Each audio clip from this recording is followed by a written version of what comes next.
Hey everyone, today we've got a story that I think is something we've all seen in games that we love. The sacrificing of a game's core audience and what they want in the name of trying to expand the game. Now, this time, Battlefield 5 has done it, with an ex-developer even talking about the internal processes of such a decision. And I mean, yeah, you know that feeling of just so clearly knowing, right, that there's what you think of a game, what the core fans think of a game, and then you just think, oh, is this developer being a bit dense? Do they actually know what we want? Well, today you're going to see a lot more of how that works and why.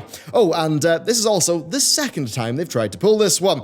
Yeah, they tried ages ago and the community tore them a new one for it. Before we get into the story, be sure to like, sub, and ring that bell. It seriously does help a lot. And also a big thank you for the support on yesterday's video. It was super appreciated. So Battlefield 5 started off as a disaster, but if you fast forward to recent times, to be honest, it's been doing decently, right? The Pacific update was really great, and that's even before the famous Wake Island comes to the game. So you've got the situation, right? You've got new content, you got happy players. What could possibly go wrong? Well, how about the massive casualization of the core of the game? Yes, it's one of those stories today. So Battlefield have done a bunch of things to basically make the game less punishing. They've increased the time to kill by just doing a wholesale rebalancing of most of the game's weapons. That's a pretty big whoops, and not only that, but they've also introduced automatic spotting. Automatic, yes, that really is an affront to the player's intelligence. If you go near an enemy, they'll literally be auto-spotted, like that little, spotted Dorito that just appears above their head. I mean, imagine this, you walk into a bunker, there's an enemy hiding in a dark corner, and well, it sucks to be them because, a little aiming Dorito triangle just appears above their head, making it clear that they're there. And what's even worse is this even happens through foliage and fencing. Now, it only kicks in at the closer ranges, but that's often where the twitch reflexes are the most important. So having auto-spotting is just absurd. So yeah, you've got the auto-spotting of enemies in close range, and then you've got the increased time to kill. And what this actually comes together to do is basically a complete rebalancing of the core game mechanics and feel in the name of making it a more casual, less punishing game. Now, the thing is, that is against the whole point of Battlefield 5. Not only that, it's also lazily patching up their own development failures. Battlefield 5 was sold on you not playing the UI. That's what they said. In past Battlefield games, you see, you'd just be mashing the spot button to gain vision. Now, this led to the game being super focused on playing the UI and not so much just looking at the game world. In Battlefield 5, they downplayed that, with the focus supposed to be on the world. Now, as for the TTK change, they literally designed Battlefield 5 to have a lower time to kill and have weapons with learnable recoil patterns, all in the name of making it a better, more skill-oriented game. The game was sold on that vision, so not only are they selling out the dedicated players who signed up because of that, but they're also clearly trying to work around their other game problems, right? So, the game's got pretty weak netcode. Check out Battlefield Nonsense's video for the breakdown of how that's been over time. Now, that contributes to a low time to death. Now, time to death, or time to die, is different from time to kill, because it comes down to shooter-first prioritization when resolving the implications of latency on the server side. Now, what that leads to is, that feeling when you just die really quickly in a game, even though maybe you think you're behind cover, one of those situations. Now, this was really bad in this game, but the thing is, I'm the shooter. I get a high kill-death ratio, so I don't feel the time to die issues as much as, say, less skilled players will. That clearly is a problem with this game, but they've seemingly decided to fix that by just increasing the time to kill and, trying to get their time to die fixes sort of in there for free. And then as for this auto-spotting change, the new Doritos they've put in, well, guess what? The game also just had visibility issues that came down to the color grade, the troop uniform, and the lighting. Now, some of this was just, because of the lighting having some issues, but, part of the gameplay is visibility. It's how players position themselves in the environment. So putting a red marker over a player who's laying low in their, gray uniform in the gravel, that's just not fair. Now, as for the Battlefield community's perspective, man, Jack Frags did a dislike poll on his latest video. You can see it didn't go well. We've seen similar things in the Battlefield Reddit community too, and I mean, it's pretty obvious given the last time they tried to do this TTK change. Now, with all of this seeming so obviously bad, you might be wondering, what are they trying to do here? Well, this is where an ex-DICE producer actually comes in, who shared on Twitter that he wished he still had access to the retention and churn data of Battlefield 5, saying that the 5.2 TTK update is almost certainly DICE trying to make their KPIs better. He said that if the change is reverted, then obviously their data will have looked worse than a previous, and that if they were to revert it, they could just say, oh, we listened to the community. But the thing is, he notes here that it wouldn't be what the community said, it would have been what they did, all based on the data. And this is where we get into a bit of a discussion about data-based decision making. Now, you may remember the famous quote from J. Allen Brack of Blizzard. Have you ever thought about adding servers for previous expansions as they were then?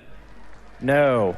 And by the way, you don't want to do that either. You think you do, but you don't. Now, the problem with Jay here is when he said that, he didn't have any data, any behavioral data to back up that claim.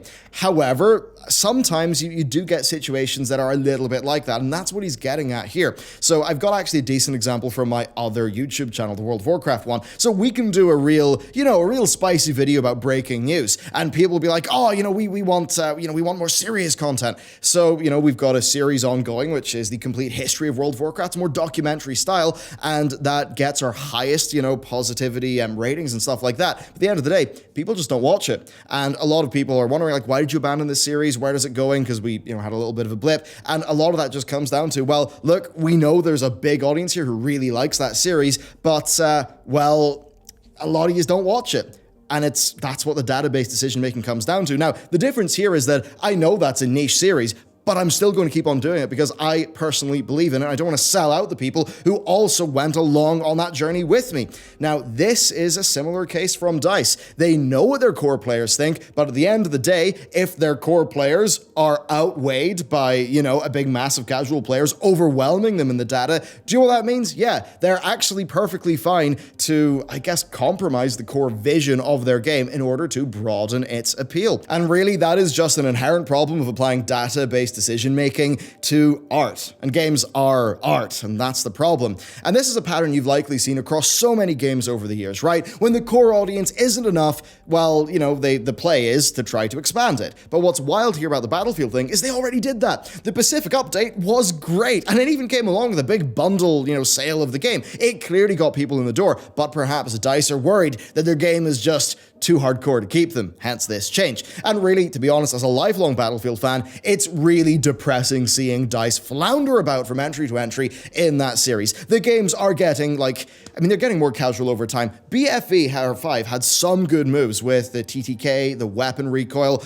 but seemingly they're even trying to go back against that. In past Battlefields, it used to be you'd spawn in at the base, you'd turn around, if you wanted to get in the jet, you'd run over to the jet, you'd hop in it, you'd fly away. Now what happens? Well, they actually don't trust players to get into vehicles themselves. So instead, you've got to spawn into the vehicle on the map UI when you're spawning in. And, this is the same people who, of course, did Star Wars Battlefront. Now, if you remember the old Battlefronts, right, I had so much fun playing those in the PS2. You spawn into Hoth, what do? You're in the rebel base. Oh, you just walk over to a ship. You get in the ship, you fly out, you kill some AT-ATs. Good time. What happens in the new Battlefront games that DICE make? You don't spawn, and then go to a vehicle that's in the world, such that maybe the enemies could infiltrate your base and blow your vehicle up. Now, what you actually do is you just click in a UI element in the menu because, hey, it's less offensive, it's more casual, it's more slick, it's easy. And honestly, that stuff is just doing my head in when it comes to so many modern games. And frankly, I'm pretty damn sick of it. And I know this is ostensibly a Battlefield video. The reason I made it, though, is because this is something we've all seen in a lot of the games that we love, right? I'm sure we've all felt that. A lack of just a focus, or, the focus of a game being shifted away from its core audience. And I think this is why people love indies, because indies just find their audience, and they do that. Look, the game that, I'm making right now, the studio, we've got 6 people just behind that wall.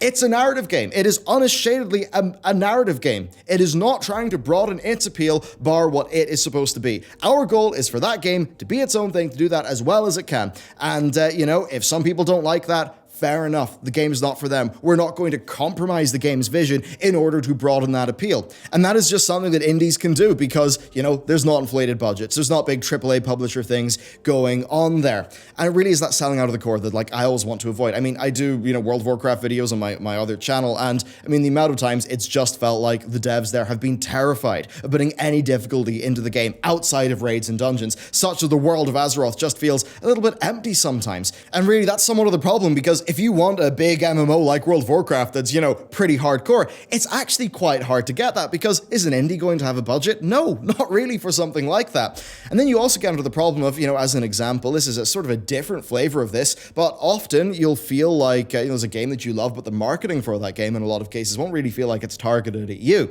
Why is that? Well, it's the Game of Thrones style. Let's target the NFL players and the soccer mums, as, Dan and, is it Dave and Dan? Dan and, well, the two of them, as they said. So it's like, why market to, the core players of your game? They're already going to buy your game. Why not market to somebody else? And I mean, with the Battlefield franchise, that's why we saw Battlefield sort of turn from this, sort of authentic-ish feeling silly sandbox where fun things happen, but the core of it was that it still felt authentic, into its marketing being this just crazy comedy action movie, which to a lot of Battlefield fans was super alienating because it was clearly not aimed at them. And at the end of the day, I think in addition to what we covered in yesterday's video, that's just another thing that causes a disconnect between player and developer. And it's a weak situation. It sucks. I think that, the core here is finding and supporting indies who are not shackled by working in a AAA framework where, in the AAA side, the developers, they will care about their core fans, right? But they've got their hands tied. And, it's important to note here that the DICE developers, they are probably hardcore shooter fans. That's why they got into that job. It's why they're passionate about game development. But, they've got management beating down, trying to push their KPIs in the right direction, so their hands will be tied. And I suppose, personally, my worry here is the next Battlefield will be swinging even further in the casual direction, and the soul of that franchise really will begin to just leak away. So there you go. That's my thoughts on this specific Battlefield situation, and then expanding it out into the core problem. And really, for me, it's just that data-driven decision-making that I think is super important here, because you can have your core audience, you can be really happy with where they're going, but then, what you see developers do is they think, right, well, that's the data now. Could we make a change that might half that core audience, but bring in way more casuals, such that the numbers would move in the right direction, even though if you look at the people who actually built your franchise to where it is by supporting your product, you might have alienated a whole bunch of them. And that's what I would worry quite a lot of game developers do. And I think there's certainly a watering down of core franchises that has happened really over the last 20 years that just leads to things like that. I mean, hey, Command and Conquer. Look what they did to that one. Oh dear. Anyway, that's it for me. Let me know what you think down below. Thank you very much for watching this video, and I will see you next time.